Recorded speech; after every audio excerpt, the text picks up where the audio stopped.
देखिएगा, रेखिक बहुपद के बाद में जो दूसरा बहुपद होता है वो होता है द्विघाती बहुपद।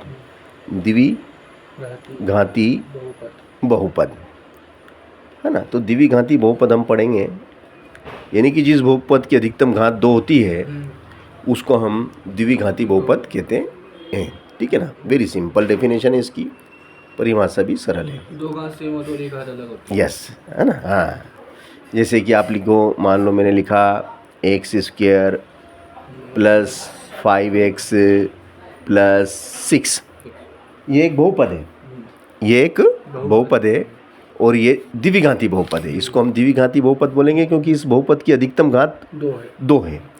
तो जितनी घात होती है उतनी घात वाला बहुपद होता है।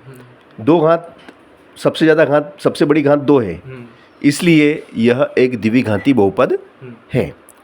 अब इस द्विघाती बहुपद के शून्यक हमें ज्ञात करना है। तो जितनी घात होती है, बहुपद की जो घात होती है उतने ही शून्यक होते हैं। तो बहुपद की अधिकतम घात 2 है तो इसके शून्यक भी अधिकतम 2 ही होंगे, है ना। जितनी घात उतने शून्यक। अगर ये त्रिघाती होती है, 3 घात होती है तो 3 शून्यक निकलते हैं, 4 घात होती तो 4 शून्यक मुझे निकालना पड़ते हैं। अब यहाँ चर की अधिकतम घात 2 है, इसलिए इस बहुपद के शून्यक भी 2 होंगे। तो वो 2 कौन कौन से होंगे वो मुझे निकालना है। तो अब शून्य ज्ञात करने के लिए मुझे क्या करना पड़ेगा कि बहुपद को एक समीकरण के रूप में लिखना पड़ेगा। शून्यक ज्ञात करने के लिए, शून्य ज्ञात करने के लिए मुझे बहुपद को समीकरण के रूप में लिखना पड़ेगा, यानी कि px बराबर 0 लिखना पड़ेगा और px का मान यहाँ रखना पड़ेगा x² प्लस 5x धन 6 बराबर 0। अब जब मैं इसको यहाँ पे देखूँगा, x² जो है उसका गुणांक 1 है, तो इस 1 का गुणा मैं 6 में करूँगा। जब मैं इस 1 का गुणा 6 में करूँगा तो 1 छंग 1 गुणित 6 बराबर 6, है ना। तो अब गुणा करें तो 6 आ जाए, गुणा करने पे हमें 6 मिल जाए और जोड़ने पे 5 आ जाए, तो मैं क्या करूँगा कि भाई 2 में अगर मैं 3 का गुणा करता हूँ तो 6 होते हैं, 3 दूनी 6 हो जाते हैं, है ना। 3 दूनी 6 और 2 में मैं जोड़ता हूँ 3 को तो 5 आ जाते हैं। आ जाते हैं कि नहीं आ जाते? 5 आ जाते हैं, ठीक है ना।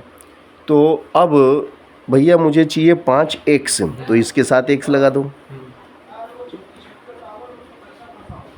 तो 2x धन 3x हो गए 5x।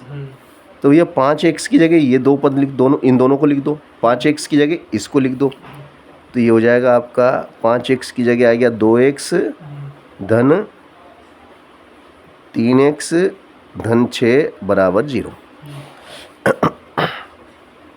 एक ग्रुप ये बना और एक ग्रुप ये बन गया। अब इसमें से कॉमन ले लेंगे x की घात कितनी है? 2 है भैया। एक बाहर आ गया, एक x रह गया, ये वाला x बाहर आ गया तो क्या रह गया? 2 रह गया। 3 बाहर आ गया तो क्या रह गया भैया? x। 3 का पड़ा बोलो 6 आ जाए, 3 दूनी 6। फिर इसको और इसको लिख दो, ठीक है ना। अब यहाँ से ये जो गुणनखंड है इसको 0 के बराबर लिख दो, इस गुणनखंड को 0 के बराबर लिख दो। ये 2 उठ के उधर जाएगा तो माइनस 2।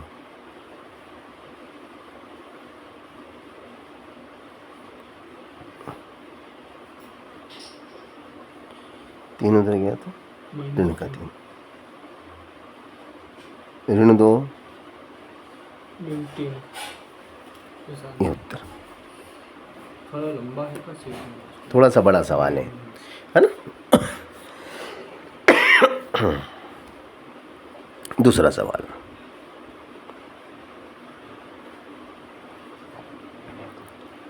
x² प्लस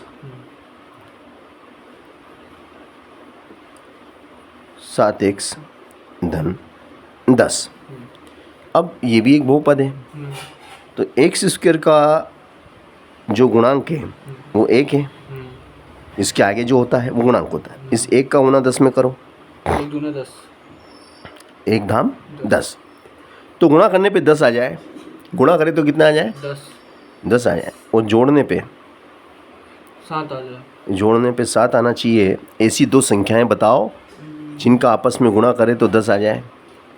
तो 10 कौन से टेबल में आता है? 10 2 की टेबल में आता है। 2 का पाड़ा कितनी बार बोलें? 2 का पाड़ा 5 बार बोलो, 10 हो गया। हाँ, और 2 में 5 को जोड़ो तो देखें 7। तो 7 आता है। अब इसके साथ x लगा दो क्योंकि यहाँ x है, हाँ, तो ये भी x और ये भी x और ये भी x, तो ये हमारा हो जाएगा भैया, px। है ना। देखो ये हो गया हमारा। पहले तो शून्य ज्ञात करना आपको, तो इसको समीकरण के रूप में लिखेंगे, शून्य ज्ञात करने के लिए। अब शून्य ज्ञात करने के लिए आप इसको समीकरण के रूप में लिखिए। पहले क्या है आपका? X square plus 7x plus 10 बराबर 0। फिर इस 7x की जगह ये पूरा उठा के लिख दो, 2x प्लस 5x बराबर 7x, 2x plus 5x x plus 7x, दो ग्रुप बन गए। फिर x इसमें तो x कॉमन आ गया, दो हाथ में से एक बाहर आ गया, एक रह गया, ये भी बाहर आ गया, तो क्या रह गया यहाँ पे? 2, यहाँ से 5 बाहर आ गया, तो क्या रह गया? 5 का पड़ा बोलो 10 आ जाए, 5 दूनी 10 बराबर 0। x धन 2, सॉरी ये गलती करी अपन ने, 5 बाहर आ गया ना। अब 5 का पड़ा बोलो 10 आ जाए, 5 दूनी 10। तो यहाँ 2 आएगा। हाँ, वो सुनो। हाँ, दोनों सेम होना चाहिए, है ना। देख मालूम पड़ गया अपने को, मिस्टेक हो गई थी। तो ये बचा x और ये बचा, 5। बस बराबर 0। अब इस फैक्टर को 0 के बराबर, फिर इस फैक्टर को 0 के बराबर रख देंगे, सवाल अपना हो जाएगा। देखो ये हो गया आपका, माइनस हो जाएंगे। हाँ, तो ये हो जाएगा आपका x प्लस, है ना, ये हो जाएगा आपका, क्या हो जाएगा? x प्लस 2 बराबर 0, और दूसरा हो जाएगा x प्लस 5 बराबर 0।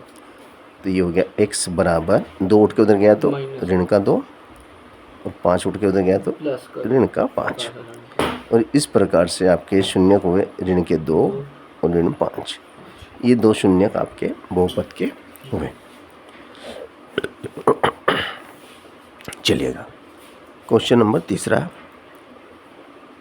px बराबर एक्स स्क्वायर धन 6x धन 8, है ना, ठीक है ना। तो इस बहुपद के शून्यक हमें ज्ञात करना है, ठीक है।